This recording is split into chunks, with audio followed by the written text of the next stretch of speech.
అంటే లోకేష్ కదా మాట్లాడింది, చంద్రబాబు కాదు కదా అని, చంద్రబాబు కాదు కదా అని.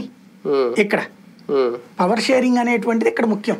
పవర్ షేరింగ్ లేకపోయినా కనీసం 50 స్థానాలు రాకపోయినా, నేను చాలాసార్లు చెప్పా, కనీసం 50 స్థానాలు రాకపోయినా కాపుల్లోనే తిరుగుబాటు వస్తుంది. రేపు పొద్దున పవన్ కళ్యాణ్ మీదనైనా వాళ్ళు గుస్సా చేస్తారు. అవును, ఖచ్చితంగా. ఇక్కడ కాపు ఓటు తెలుగుదేశానికి షిఫ్ట్ కావాలి అంటే ఖచ్చితంగా 50కి తగ్గకూడదు, సీఎం పోస్టు ఇచ్చి తీరాలి.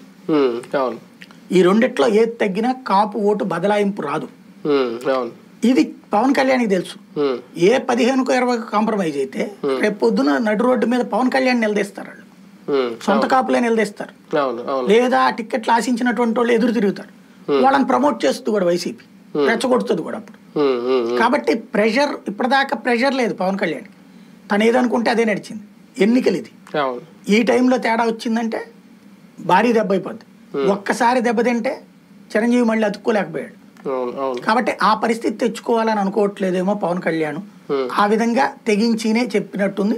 తెలుగుదేశానికి పర్మనెంట్ స్వీట్ లెక్క అనమాట, పర్మనెంట్ లెక్క. నువ్వు నాతో పొత్తు అంటే వంతాడు, అది లైఫ్ లాంగ్. ఇప్పుడే కాదు, నెక్స్ట్ ఎలక్షన్స్ కూడా.